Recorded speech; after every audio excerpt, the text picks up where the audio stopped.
Hello to all my friends out there. So I had a brilliant idea, another one. Okay, this is my leftover tea, so I froze it so I don't have to keep getting ice cubes, and I can just pour my tea on there so I have iced tea. Isn't that such a brilliant idea? Okay, so I had a brilliant idea. Another one. Okay, this video is probably really gonna save somebody's life if the you know what hits the fan. If you've been well off all of your life and then you aren't, you saw the lady living in her car. It is just as inconceivable to that person how to survive poor as it is a poor person how to be rich. So, you know, I have a very inquisitive mind, and I was in back of this Iraqi guy, and he had a lot of beans. He had mostly pinto beans and these red kidney beans, and I thought, well, I wonder what in the hell he's going to do with them, because, you know, most of us people, we think of beans as beans with ham hocks, all right? So I knew he doesn't eat pork, and I said, sir, and it was really inconvenient for him to answer the questions to, do you cook your beans with meat? I didn't want to say pork. And he said, no, I cook my beans with vegetables.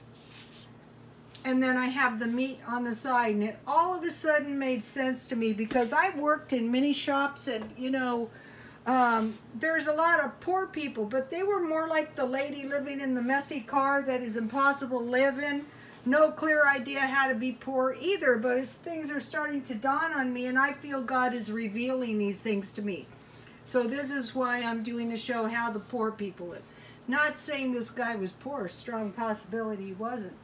So, okay, so I want to cook my beans on the side, and I want to put vegetables. And what I want to do is I want to have a variety of beans, you know, to make sure I get more nutrients. All kinds of beans. And then I have split peas, and I have lentils. And then on the side, you're going to have rice. So you're going to have beans, you're going to have rice, and you're going to have a small meat portion on the side. So see how this stuff is already in the house, and all you really need is this. And you buy this, the meat, whether it's chicken. I'm going to turkey burger, chicken, bacon, and anything as long as it's not pork, and as long as it's not beef, because those items could inflate. In fact, we should expect that. You know, the trucking is going to be cut down by the, you know, the high cost of gas. I mean, doesn't it only make sense when we have problems in the Mideast, the price of gas goes up? So, okay, so what I'm going to do is, in a little while here, I'm going to make myself a batch of beans, and I'm going to make the beans my own old-fashioned way, and I'm just going to put the meat on the side. It's going to be turkey burger tonight. So he said he uses carrots, onions, and celery. So I bought a big package of carrots for 99 cents, at 99 cents only. I bought a bag of onions, and then they didn't have celery, but that's okay because I stocked celery flakes. And another thing you want to stock up on is lemon pepper, and that's really good in beans. And then black pepper. This is a good thing for barter, God forbid. Okay, so when I cook beans, I would put you know, I'll make a small batch of beans. I'll use my half-eaten packages of beans first. And I will put the olive oil, maybe about a tablespoon, and I will season my beans with salt, pepper, and this is very important, sugar. This is also a good thing for barter. You want to stock up on a lot of sugar. And then when the beans are practically done, then I'll put the vegetables in, just as if I was making like lentil soup, any vegetables you have. So this is starting to make sense. Remember the lady I told you? She went down to the polygamy compound. There was no work. They were literally starving. Her husband ran to try and get work in the U.S. They were from the U.S.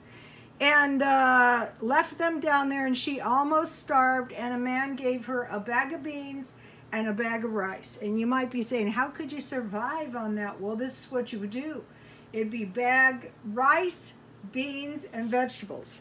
So then when the beans, and then you'll have a nice big bowl of beans, you'll have some rice, you'll have some meat. So this is actually a very complete meal. You've got your carb, you've got your meat, and you've got your vegetables. And then if you have a little fruit, you can pretty much survive. And I'll do a video when I make the beans. And these were kind of hard to find. I finally found them in Ralph's. I think I bought all these at Ralph's. So be stocking up on your olive oil. You don't want to run out of wheat. And another thing the guy said is he drinks wine. Okay, he sips it. Okay, if you're not a wine drinker, you're going to want to stock up on grapes and grape foods like grape juice. Because you're likely, if we hit a high inflationary, we are going to hit inflation. And then deflation is going to be very bad too. It's going to be no credit. Merchants could just say we're not taking credit. So you don't want to run out of wheat. You don't want to run out of barley. You don't want to run out of oil. You run out of this, you're looking at starvation. And you don't want to run out of wine. Documented as far back as the Bible. So I'm going to be doing more of these shows, how the other half lives, the poor half. And so, okay, you guys, God bless you all.